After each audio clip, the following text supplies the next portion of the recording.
नमस्कार, मैं हूं श्वेता सिंह और आप देख रहे हैं आज तक। यूपी के महाभारत का दिल्ली अध्याय समाप्त हुआ। अब अगला अध्याय फिर से यूपी में होगा। देखना यह होगा कि दिल्ली मंथन से यूपी बीजेपी के लिए क्या निकला। योगी आदित्यनाथ को फ्री हैंड, आपसी विवादों का पटाक्षेप, सरकार और संगठन के स्तर पर समन्वय, या फिर योगी आदित्यनाथ के लिए चुनौतियां अभी और भी हैं।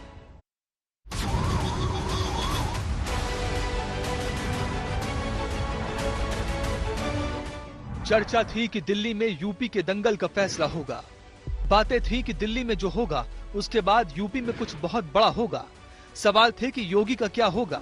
कयास थे कि कुछ तो बदल जाएगा, लेकिन न कुछ बदला न कुछ बदलता सुनाई दिया। यूपी में योगी हैं और योगी रहेंगे।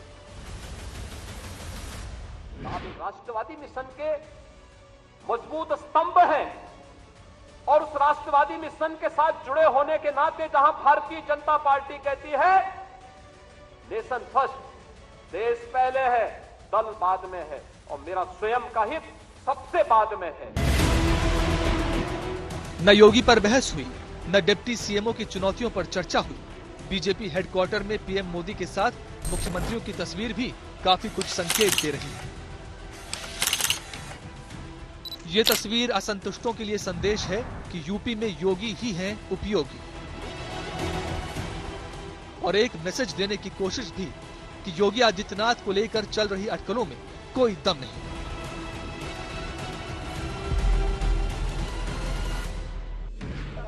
योगी दिल्ली आए, बीजेपी के राष्ट्रीय संगठन महामंत्री बीएल संतोष से मिले, नीति आयोग की बैठक में हिस्सा लिया, प्रेजेंटेशन दिया और वापस यूपी आकर अपने काम में जुट गए। न अलग से कोई बैठक, न अलग से कोई मंत्रणा। संकेत साफ है, यूपी में योगी हैं और रहेंगे। यूपी में योगी ही उपयोगी हैं, इस बात के संकेत संगठन की तरफ से पहले ही मिल चुके थे।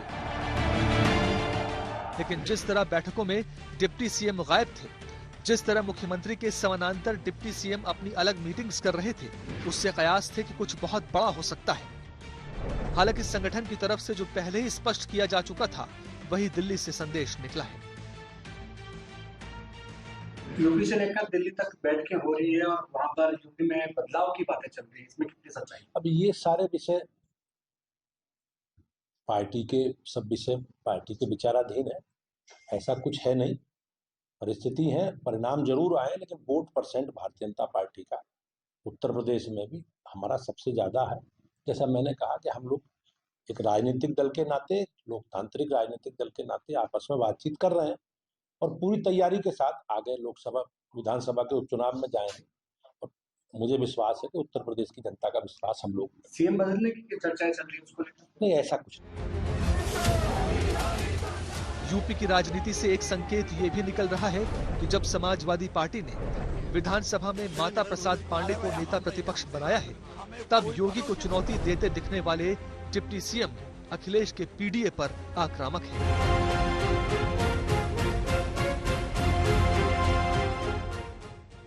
यूपी विधानसभा में नेता प्रतिपक्ष बनने पर श्री माता प्रसाद पांडे जी को बधाई है। उम्मीद है रचनात्मक विपक्ष की भूमिका निभाएंगे। परंतु सपा मुखिया श्री अखिलेश यादव जी ने पिछड़ों दलितों को धोखा दिया है। सपा के पीडीए का मतलब बहुत बड़ा धोखा है। भाजपा 2027 में 2017 की विजय दोहराएगी। यूपी की महाभारत का सिर्फ एक और अध्याय समाप्त हुआ है, जब महाभारत का ही अंत हो चुका है। इसका जवाब आने वाले दिनों में यूपी की हलचलों से मिलेगा। फिलहाल योगी ही हैं और योगी ही रहेंगे यूपी के मुख्यमंत्री।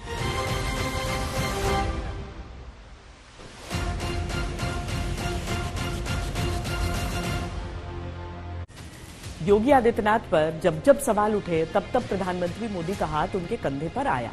उन्हें पीएम मोदी का समर्थन भी मिला, मार्गदर्शन भी मिला। इस बार जब अपनों और विरोधियों से योगी आदित्यनाथ चौतरफा गिरे हैं, तब पीएम से उनकी मुलाकात के क्या मायने निकाले गए?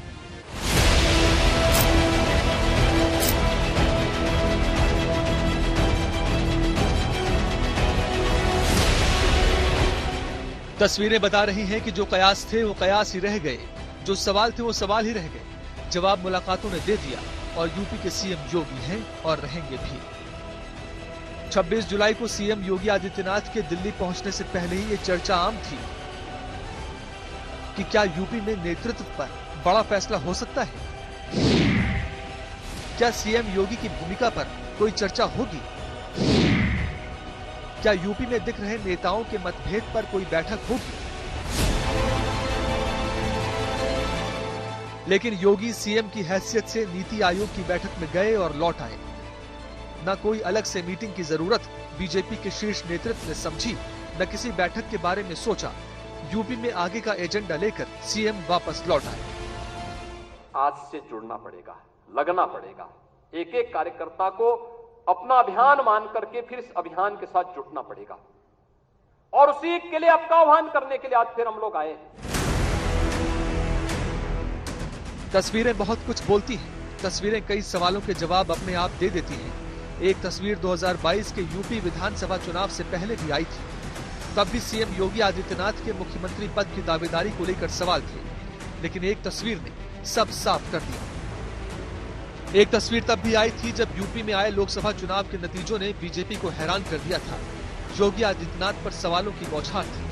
यूपी में उनकी भूमिका पर प्रश्न चिन्ह उठ रहे थे, लेकिन प्रधानमंत्री मोदी जब योगी से संसद के हॉल में मिले तो सब साफ हो गया। तस्वीरें बहुत कुछ कहती हैं, जैसे ये दो तस्वीरें अपने अपने समय की कहानी दोहरा रही हैं। केशव प्रसाद मौर्य जी ने बयान दिया कि संगठन बड़ा है सरकार से, तो ये एक संकेत है कि कहीं न कहीं संगठन को जो तरजीह और तवज्जो मिलनी चाहिए वो नहीं मिल रही है, ये कहना उनका है। अब ये नतीजा कहाँ तक जाएगा कहना मुश्किल है, लेकिन एक बात मैं कह सकता हूँ, फिलहाल उत्तर प्रदेश में योगी आदित्यनाथ को बदलने की स्थिति अभी नहीं है। पहली बार तो ये 10 विधानसभा चुनावों के जो उपचुनाव होने हैं, इनके नतीजों के आधार पर बहुत कुछ तय होगा और उसके बाद केंद्रीय नेतृत्व तो भारतीय जनता पार्टी का क्या फैसला लेता है ये देखना होगा। लेकिन अभी फिलहाल मुझे नहीं लगता कि उत्तर प्रदेश में जल्दी कोई परिवर्तन होने वाला है। दिल्ली में योगी की भूमिका पर चर्चा तक नहीं होना योगी और मोदी की केमिस्ट्री की तस्वीर बनाता है। प्रधानमंत्री मोदी का विश्वास मुख्यमंत्री के तौर पर योगी आदित्यनाथ पर कितना है ये भी दर्शाता है। सीएम और पीएम की मुलाकात न करने के कई चुनावी मायने हैं, कई सियासी संकेत दे रहे हैं। दोनों नेताओं के बीच नीति आयोग की बैठक में ही बात हुई और दूसरे मुख्यमंत्रियों की तरह ही योगी आदित्यनाथ को भी टास्क मिला। स्पष्ट है योगी हैं और रहेंगे। योगी आदित्यनाथ इन दिनों अपने राजनीतिक जीवन की सबसे कठिन चुनौतियों से जूझ रहे हैं। लोकसभा चुनावों के नतीजों के बाद सियासी कौशल पर उठते सवाल, दोनों उप मुख्यमंत्रियों का खुला शक्ति प्रदर्शन, पार्टी के विधायकों और नेताओं के अलावा सरकार के सहयोगियों की टिप्पणियां और विपक्ष के करारे प्रहार। लेकिन इन सब के बीच योगी आदित्यनाथ फुल एक्शन में है।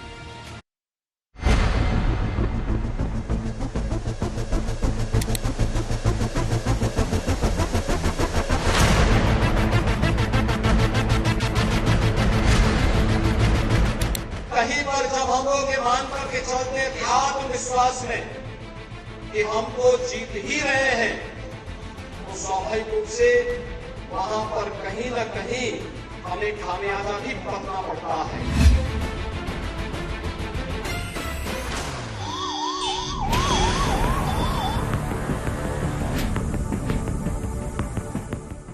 साथियों ने खुला मोर्चा खोल दिया। एक नेतृत्व है और मेरे वो अभी मुख्यमंत्री हैं, मैं उप मुख्यमंत्री हूं, तो इस सवाल का जवाब तो राष्ट्रीय नेतृत्व देता है।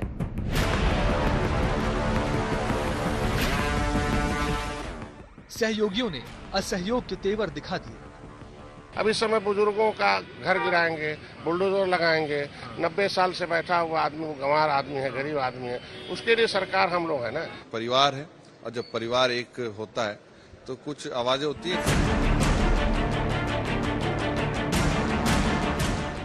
सत्ता पर सवाल बढ़े। सुनने में आया कि मौर्य जी मोहरा हैं, दिल्ली के वाईफाई के पासवर्ड हैं। अगर दिल्ली वाले किसी से मिलते हैं तो लखनऊ वाले भी मिल रहे हैं किसी से। संगठन में समीक्षाएं हुई। हम लोग आगे बढ़ रहे हैं, सब खामियों को दूर करेंगे, जो विषय हैं उन विषयों का समाधान करके आगे बढ़ेंगे। जवाब देने की बारी योगी आदित्यनाथ की आई तो उसके पहले उन्होंने हर मोर्चे पर अपने किले को मजबूत करने की कोशिश की और फिर दिल्ली आ गए।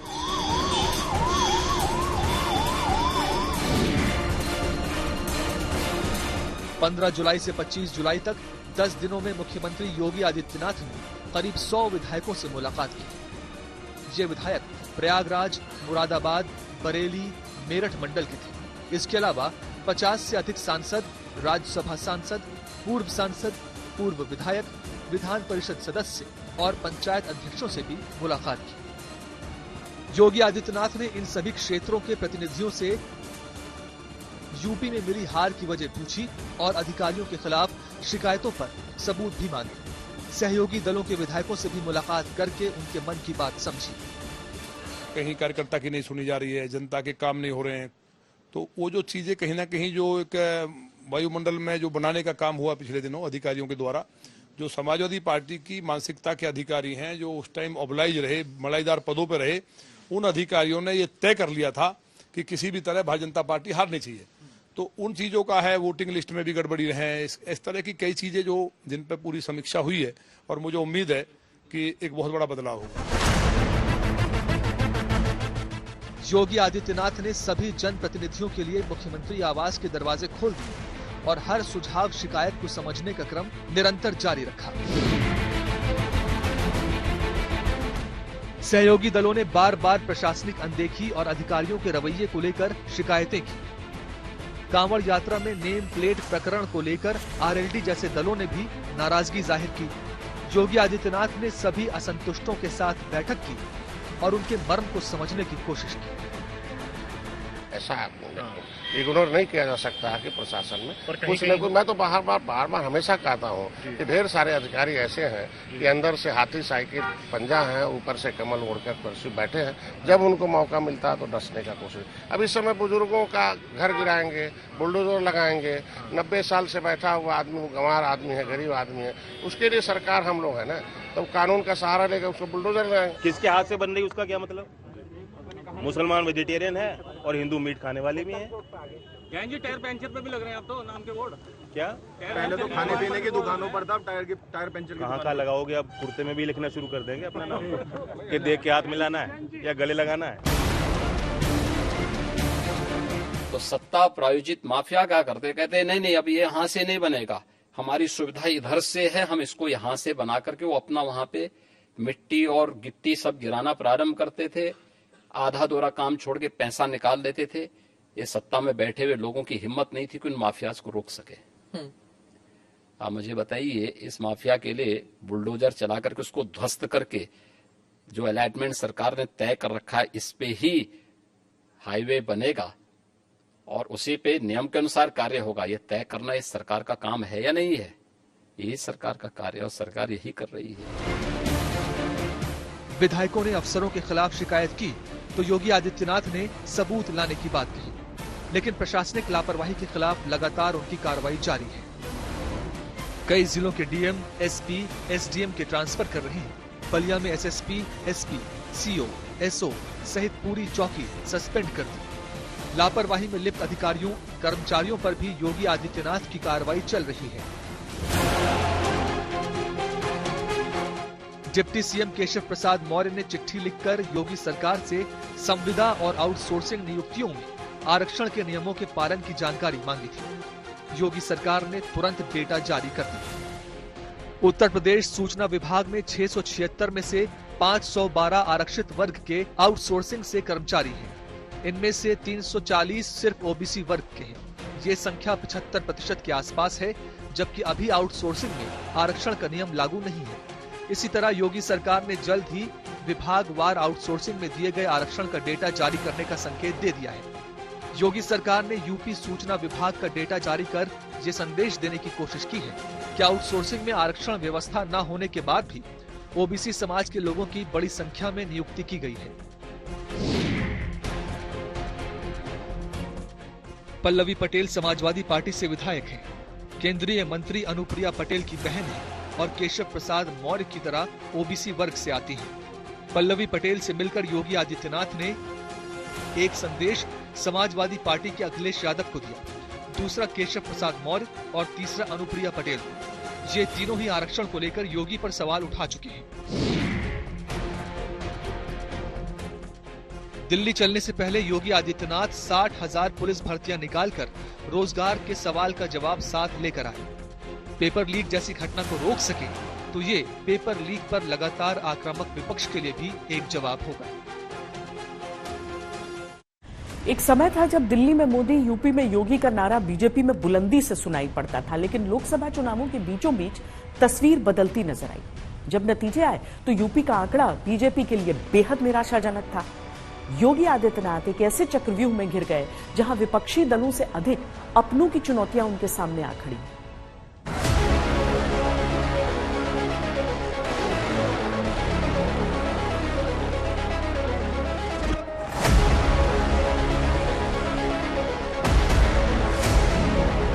संगठन सरकार से बड़ा है।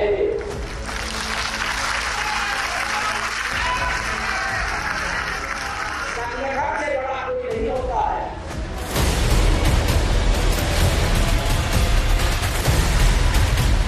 जो कार्यकर्ताओं के मान सम्मान से हम बिल्कुल समझौता नहीं करेंगे। मुकदमा समाप्त होगा और पूरी तरह से जो इस तरीके से गाड़ी रोक करके अभियान चल रहा था, इससे हम सहमत नहीं है। इस अभियान को रोका जाना चाहिए।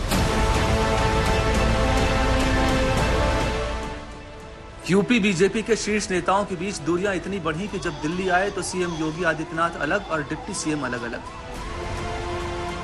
योगी आदित्यनाथ के लिए बीते दिन विपक्ष से ज्यादा अपनों की चुनौतियों से भरे रहे। केशव प्रसाद मौर्य ने 10 दिन में करीब 43 विधायकों, 2 एमएलसी और करीब 10 मंत्रियों के साथ बैठक की और अपनी फोटो सोशल मीडिया पर शेयर की।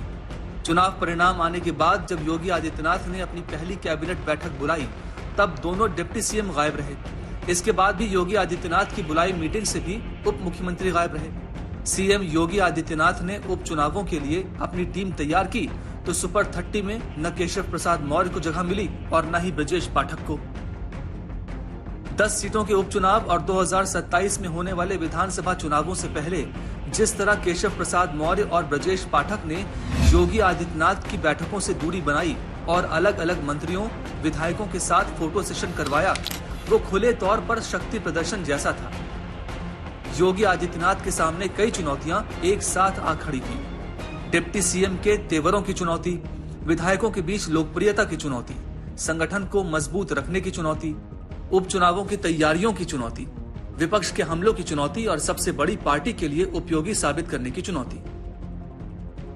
जिस जीत ने विधानसभा को चुनाव भी जिताया, नगर निकायों में भारी सफलता प्रदान कराई, सर्वाधिक चेयरमैन और सर्वाधिक पार्षद भी जिताए और आजमगढ़ और रामपुर के उपचुनाव में भी विजय पताका भारतीय जनता पार्टी ने अपना गाड़ने का काम किया था।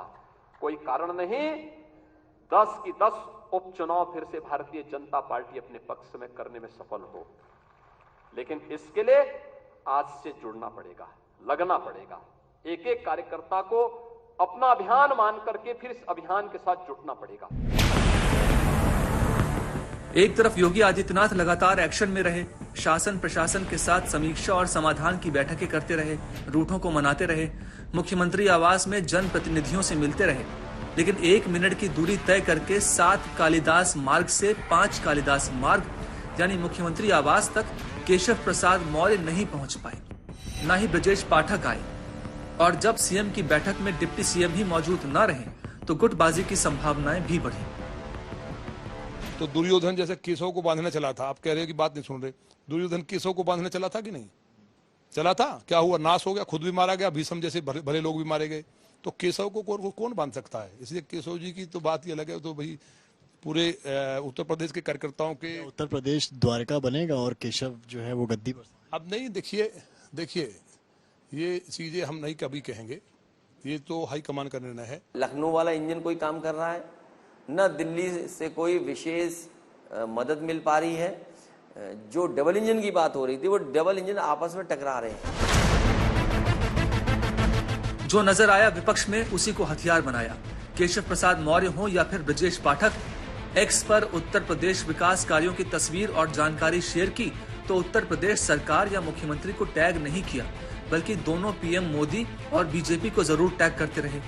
आपसी घमासान की सूरत में सहयोगियों के लिए स्थिति असहजता भरी हो गई। निषादों का आरक्षण माननीय योगी जी बहुत बार उठाते रहे सदन में जब वो सांसद थे, लेकिन सदन में उठाते रहे कि निषाद जो है आरक्षण के हकदार हैं, और उसमें इनको विसंगति हुई जब विपक्ष में थी। लेकिन पक्ष में आने के बाद इस पर चर्चा न होना, एक उदासीनता आती है तो लोगों को उपेक्षा महसूस होती है कि हमें तब कहा गया और आप उपेक्षा महसूस हो रही है। तो ऐसे में भी निषाद जिस जोश खरोश के साथ पहले 2019-2022 में वोट दिया, 2024 में उदासीन रहा नहीं। कुछ लोगों ने इस आरक्षण के मुद्दे पर नहीं चर्चा होनी चाहिए। यूपी में लड़ाई खुद को 20 साबित करने की है। मामला दिल्ली तक आया और एक नया मोड़ ले गया। किसने बाजी जीती या किसने दांव मार लिया, ये भी यूपी की राजनीति में जल्दी ही देखने को मिल सकता है। यूपी में कुछ ही महीनों के अंदर 10 विधानसभा सीटों पर उपचुनाव होने हैं। इन चुनावों में जीत हार का असर योगी सरकार पर प्रत्यक्ष रूप से कुछ नहीं पड़ेगा, लेकिन योगी आदित्यनाथ के लिए व्यक्तिगत रूप से ये उपचुनाव अग्नि परीक्षा से कम नहीं। उपचुनावों के नतीजे योगी के सियासी कद के लिहाज से बहुत मायने रखते हैं।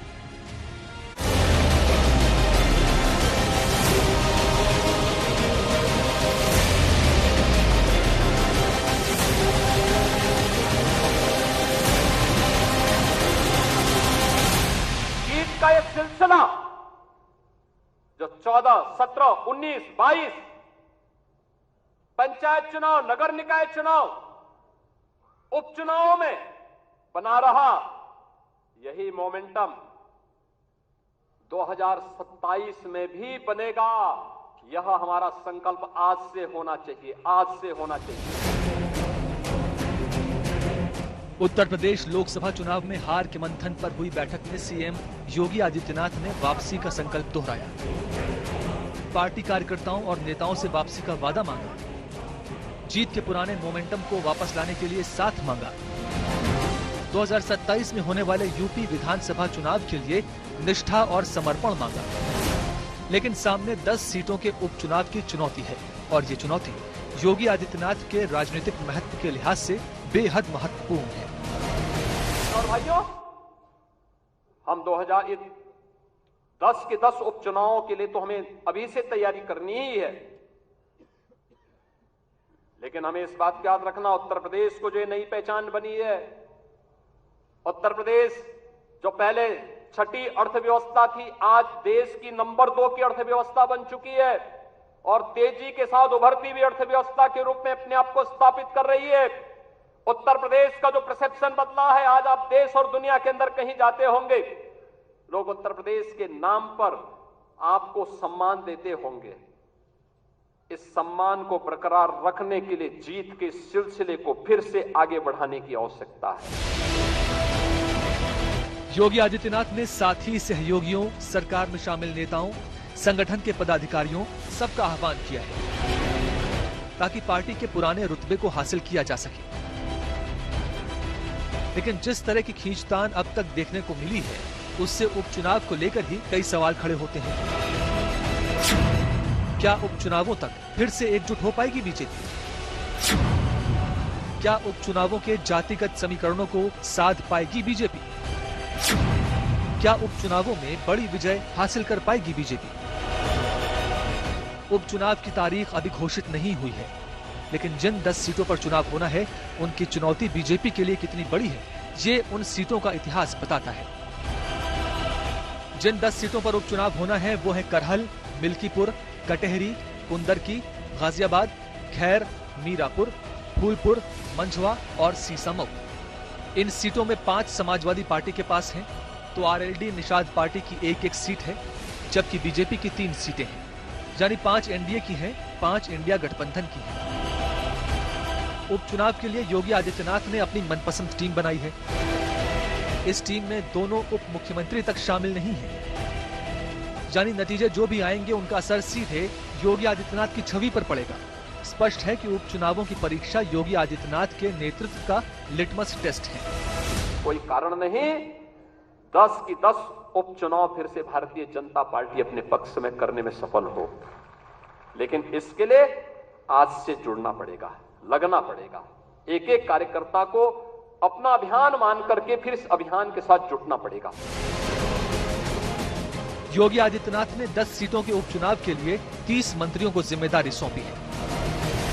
ये आने वाले 2027 के चुनाव को लेकर तैयारी का हम लोगों की चर्चाएं हुई हैं। समीक्षा के में जो विशेष रूप से जो चुनाव है और आगे हम लोग को क्या करना है, तो उसके बारे में चर्चा हुई है और एक सकारात्मक हुई और मुख्यमंत्री जी का हम लोग को मार्गदर्शन मिला और महत्वपूर्ण मार्गदर्शन मिला। तो हमारे अभिभावक है, अभिभावक हमारे मार्गदर्शन लेना, दिशा निर्देश लेना और अपने दर्द को उनसे बताना अच्छा था और उन्हें ढेर सारी अपने विभाग से संबंधित जानकारी देना थी। उसे फिर से ये मत्स्य विभाग को छोटा नहीं बड़ा कैसे बनाया जा सकता, उस पर उनसे दिशा निर्देश लेना था।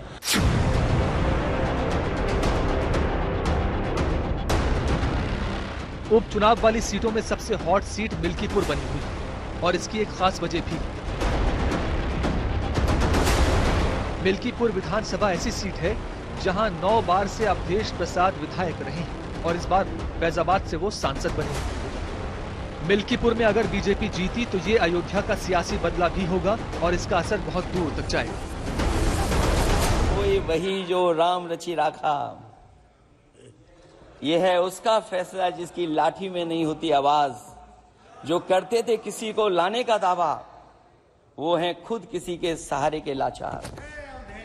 हम अयोध्या से लाए हैं उनके प्रेम का पैगाम। हम अयोध्या से लाए हैं उनके प्रेम का पैगाम, जो सच्चे मन से करते हैं सबका कल्याण। सदियों में जन जन गाता है जिनके गान, अभय दान देती जिनकी मंद मंद मुस्कान। मानवता के लिए उठता जिनका तीर कमान। अध्यक्ष महोदय, जो असत्य पर सत्य की जीत का है नाम, उफनती नदी पर जो बांधे मर्यादा के बांध, वो है अवध के राजा पुरुषोत्तम प्रभु राम। हम अयोध्या से लाए हैं उनके प्रेम का पैगाम।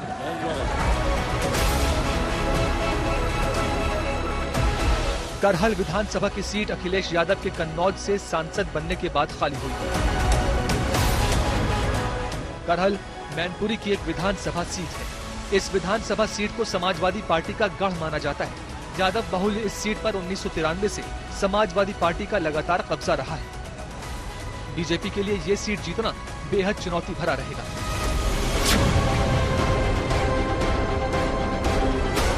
करहल के बाद तीसरे नंबर पर बीजेपी के लिए मुश्किल सीट मानी जाती है मुरादाबाद की कुंदरकी। कुंदरकी में 2022 के विधानसभा चुनाव में समाजवादी पार्टी के जियाउर रहमान विधायक बने थे। लोकसभा चुनाव में वो संभल सीट से सांसद चुने गए हैं। कुंदरकी विधानसभा पर बीजेपी को केवल एक बार 1993 में सफलता मिली थी। इस विधानसभा में मुस्लिम वोट करीब 65% है। एक तरफ अपने एजेंडे पर चलते अखिलेश और राहुल की जोड़ी है, तो दूसरी तरफ यूपी में अपनी ही उलझनों में घिरी बीजेपी है। 2 दिन पहले जब राहुल गांधी मानहानि मामले में पेशी के लिए सुल्तानपुर पहुंचे थे, तो दिल्ली लौटते वक्त रास्ते में गाड़ी से उतरकर मोची राम की दुकान पर रुके, 5 मिनट तक बात की और चले गए। इसके बाद वो छात्रों से मिले। सर, इतने दिन से दिक्कत हो रही है, हम लोग बहुत पढ़ रहे हैं, क्या करें? सोल्यूशन नहीं है। सोल्यूशन आपके मुताबिक क्या है? मेरे मुताबिक फिर से एग्जाम हो। सर, एग्जाम हो, वही सोल्यूशन है। लोको पायलट से मिले। इंडिया गठबंधन उपचुनाव जीतकर 2027 के विधानसभा चुनाव के लिए आत्मविश्वास जुटाना चाहता है, जबकि बीजेपी लोकसभा चुनाव के बाद पटरी से उतरी माने जाने वाली गाड़ी को वापस पटरी पर लाना चाहती है। एक बात साफ है कि दांव पर बीजेपी की सत्ता तो है, योगी आदित्यनाथ की व्यक्तिगत छवि भी है। बाकी राज्यों में भारतीय जनता पार्टी मुख्यमंत्री के पद पर कौन बैठेगा, ये निर्णय शायद ज्यादा आसानी से ले सके, लेकिन जहां तक योगी आदित्यनाथ का सवाल है, उनका अपना एक रुतबा है, उनकी अपनी एक पहचान है और उनकी अपनी एक ऐसी फैन फॉलोइंग अपने वोटरों के बीच है, जिसकी वजह से सीधे तौर पर मुख्यमंत्री का जो पद होता है और उत्तर प्रदेश में जो रसूख बीजेपी का होता है, उसमें योगी आदित्यनाथ की छवि सीधे तौर पर जुड़ जाती है। अब यही कारण है कि विपक्ष बीजेपी को यूपी में घेरने के लिए भी योगी आदित्यनाथ को ही मुद्दा बनाता है। अब जितनी भी ये मेल मुलाकातों का दौर पिछले कुछ समय में हुआ है, जितनी भी गतिविधियां हुई हैं, उसके बाद क्या विपक्ष योगी आदित्यनाथ या फिर बीजेपी के भीतर मनमुटाव को मुद्दा नहीं बनाएगा?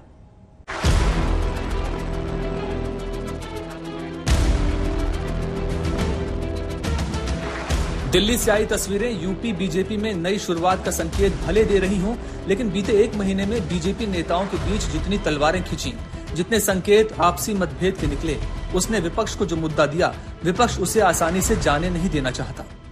सुनने में आ रहा है कि अंदर झगड़ा है, झगड़ा अंदर ही नहीं है, दिल्ली तक झगड़ा है। अब इंजन एक दूसरे को खींच रहा है विपरीत दिशा में, तो ये यूपी की अहमियत देश की राजनीति में किसी से छुपी नहीं। लोकसभा चुनाव के नतीजे के बाद विपक्ष आत्मविश्वास से भरा है और बीजेपी पर वार का कोई मौका छोड़ना नहीं चाहता। साल में भी कोई उम्मीद नहीं रही, ये साल भी कोई वो नहीं है। ऐसे में यूपी बीजेपी के शीर्ष नेताओं के बीच मतभेद की खबरों ने विपक्ष को अपनी पुरानी रणनीति को नई धार देने का अवसर दिया, जिसमें सामने तो फिलहाल केशव प्रसाद मौर्य हैं, लेकिन अप्रत्यक्ष रूप से निशाने पर योगी हैं। सुनने में आया कि मौर्य जी मोहरा हैं, दिल्ली के वाईफाई के पासवर्ड हैं। अगर दिल्ली वाले किसी से मिलते हैं तो लखनऊ वाले भी मिल रहे हैं किसी से।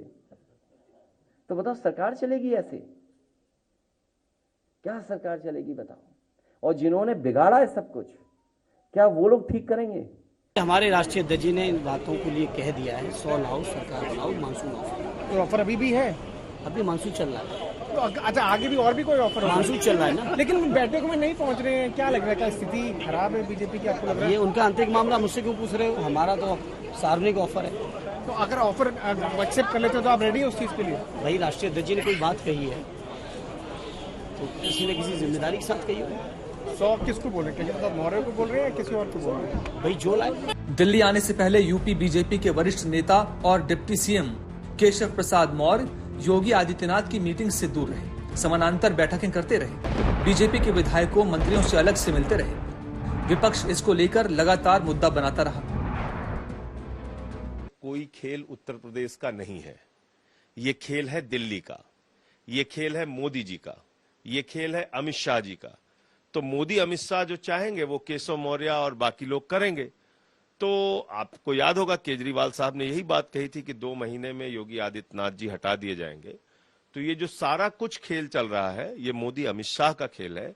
इसका कोई लेना देना राज्य की पार्टी से, उत्तर प्रदेश के बीजेपी से कोई लेना देना नहीं है। इस गलतफहमी में अगर कोई है तो अपने दिमाग से वो गलतफहमी निकाल दीजिए। मोदी जी जब चाहेंगे योगी की सरकार गिर जाएगी। जवाब बीजेपी की तरफ से दिए जाते रहे, लेकिन मतभेद की खबरों के बीच। देखिए, श्री अखिलेश यादव जी पिछड़ों के, दलितों के सदा विरोधी रहे हैं और वह स्वयं कांग्रेस पार्टी की मोहरा है। दरअसल विपक्ष ने बीजेपी पर मनोवैज्ञानिक दबाव बनाने की शुरुआत लोकसभा चुनाव के बीच ही कर दी थी। योगी आदित्यनाथ अगर ये चुनाव जीत गए, मेरे से लिखवा लो, 2 महीने के अंदर उत्तर प्रदेश का मुख्यमंत्री बदल देंगे ये लोग। योगी आदित्यनाथ की राजनीति खत्म करेंगे, उनको भी निपटा देंगे ये लोग। यही तानाशाही है दोस्तों। 1 नेशन 1 लीडर ये चाहते हैं। एक ही तानाशाह इस देश के अंदर बचेगा, एक ही तानाशाह इस देश के अंदर बचेगा। योगी जी को लेकर एक बात केजरीवाल जी ने कही कि उनको नहीं बनाना चाहते, 2 महीने बाद उनको हटा दिया जाएगा, और योगी जी ने कहा कि उनका दिमाग खराब। देखिए, मैं ये नहीं जानता हूं, लेकिन मैं ये नहीं, और हम सब ने ये देखा है, मध्य प्रदेश में शिवराज सिंह चौहान जी की योजना की वजह से सरकार बनी, लाडली योजना की वजह से सरकार बनी, उन्हें हटा दिया। मध्य प्रदेश में जो चीफ मिनिस्टर का चेहरा था, उन्हें चीफ मिनिस्टर नहीं बनाया। तो ऐसे तमाम उदाहरण हैं जहां ये लगता है कि भारतीय जनता पार्टी जिस पे भरोसा नहीं करती है उसको दोबारा कुर्सी पे नहीं बैठाते हैं। लगता है योगी, सोचिए, आप खुद सोचिए। लोकसभा चुनाव के बीच विपक्ष के इन आरोपों ने खूब तूल पकड़ा। योगी आदित्यनाथ को सफाई देने के लिए खुद बार बार आगे आना पड़ा। उनको ये लगता है सत्ता ही उनके लिए सब कुछ हो गई है। उनको ये लगता है कि सत्ता अब उनकी गई तब गई, अब अपनी सत्ता के साथ मुझे जोड़ते हैं। अरे भाई अरविंद जी, मैं तो एक योगी हूं, मेरे लिए नेशन फर्स्ट है, देश के लिए सनातन हिंदू धर्म के लिए एक बार नहीं 100 बार, एक जन्म नहीं 100 जन्म में हम सत्ता को ठुकरा सकते हैं, लेकिन देश और सनातन धर्म के लिए अपना सर्वस्व न्यौछावर करेंगे। लोकसभा चुनाव पर इस मुद्दे ने कितना असर डाला ये बीजेपी के नतीजों से झलकता है, लेकिन जब बीजेपी में हार के कारणों पर मंथन के बीच आपसी मतभेदों पर चिंतन का सिलसिला शुरू हुआ तो विपक्ष ने इसे लपक लिया और योगी आदित्यनाथ सरकार फिर निशाने पर आ गई। विकास के मुद्दे में फेल है, महंगाई रोकने में भ्रष्टाचार में बहुत आगे है, तो हर तरह से ये भारतीय जनता पार्टी की सरकार फेल है।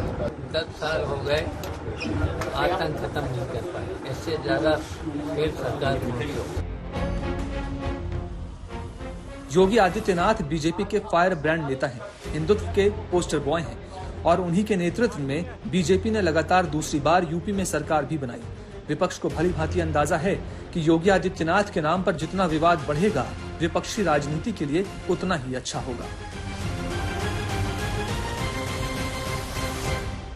2024 का लोकसभा चुनाव यूपी में बीजेपी के लिए चिंताजनक था। बड़ी संख्या में दलित और ओबीसी वोटर ने बीजेपी से मुंह मोड़ लिया। योगी आदित्यनाथ विधायकों और नेताओं से मंथन के जरिए 2027 के चिंतन में जुटे, क्योंकि आत्मविश्वास से भरा विपक्ष लगातार ताल ठोक रहा है।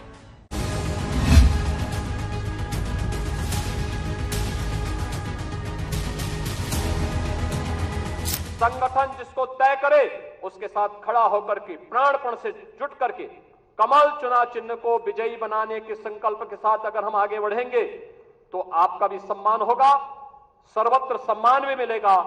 और जो लोग उछल कूद करने का कुत्सित प्रयास कर रहे हैं, मुझे लगता है इनको दोबारा उछल कूद करने का अवसर ही नहीं मिल पाएगा। योगी आदित्यनाथ लगातार कार्यकर्ताओं और पार्टी के पदाधिकारियों से 2027 के चुनावों के लिए अभी से जुट जाने का आह्वान कर रहे हैं। जनता के बीच जाने और उनकी समस्याओं के निराकरण के निर्देशों के साथ मंडलवार मीटिंग करके चुनाव क्षेत्रों के मतदान पैटर्न को समझने और उसके हिसाब से रणनीति बनाने का सुझाव दे चुके हैं। साथ ही SSS यानी संचार, सक्रियता और सोशल मीडिया के सही इस्तेमाल की नसीहत भी दे चुके हैं। सबसे ज्यादा जोर अफवाहों पर सही तरह से जवाब देने की जरूरत पर दिया है। सोशल मीडिया प्लेटफॉर्म, आखिर आपके पास, सबके पास स्मार्टफोन है। सब लोग स्मार्टफोन पर अपने अपने ग्रुप के साथ काम भी करते हैं, एक दूसरे को मैसेज भी भेजते हैं। लेकिन क्या कारण था कि जो षड्यंत्र हो रहे थे, जिस षड्यंत्र की आशंका दिखाई दे रही थी, उस षड्यंत्र को करने में वे विदेशी ताकतें और विरोधी सभी सफल हो गए। हम लोगों को इसके बारे में जागरूक होना पड़ेगा। आप एक राष्ट्रवादी मिशन के मजबूत स्तंभ हैं। नेशन फर्स्ट, देश पहले है, दल बाद में है और मेरा स्वयं का हित सबसे बाद में है। उस भारतीय जनता पार्टी के कार्यकर्ता को क्या ये नहीं देखना चाहिए कि सोशल मीडिया में क्या कुछ चल रहा है? लोकसभा चुनाव के नतीजों से सबक लेते हुए योगी आदित्यनाथ कोई लूप होल नहीं छोड़ना चाहते, क्योंकि उनके सामने आत्मविश्वास से भरा विपक्ष है जो 2027 के लिए अभी से चुनौतियां पेश करने में जुटा है। दावा तो कोई भी कुछ कर सकता है, लेकिन दावा जो किया है वो उनका चलने वाला नहीं है। सबसे ज्यादा सीटें समाजवादी पार्टी और उसके अलायंस जो है वही जीतेंगे। समाजवादी पार्टी की कोशिश रहेगी कि साथ रह करके लड़ें और भारतीय जनता पार्टी को हटाएं और भारतीय जनता पार्टी के सहयोगी दलों को हराएं। ऐसा भी नहीं है कि योगी आदित्यनाथ को ये चुनौतियां पहली बार सामने आई हैं। 2022 के यूपी विधानसभा चुनाव से पहले भी उनकी मुश्किलें बढ़ी हुई थीं, लेकिन जैसे तैसे प्रधानमंत्री नरेंद्र मोदी और अमित शाह से मिलने के बाद संकट के बादल छट गए थे। लेकिन जैसे चुनावी जीत हर सवाल का जवाब होती है, वैसे ही हार सवालों की बौछार कराते हैं। पिछले कुछ दिनों में गतिविधियां तेज रही हैं, लेकिन सियासत का पटाक्षेप यूपी में अभी हुआ नहीं। इस पेशकश में इतना ही। देश और दुनिया की बाकी खबरों के लिए देखते रहिए आज तक।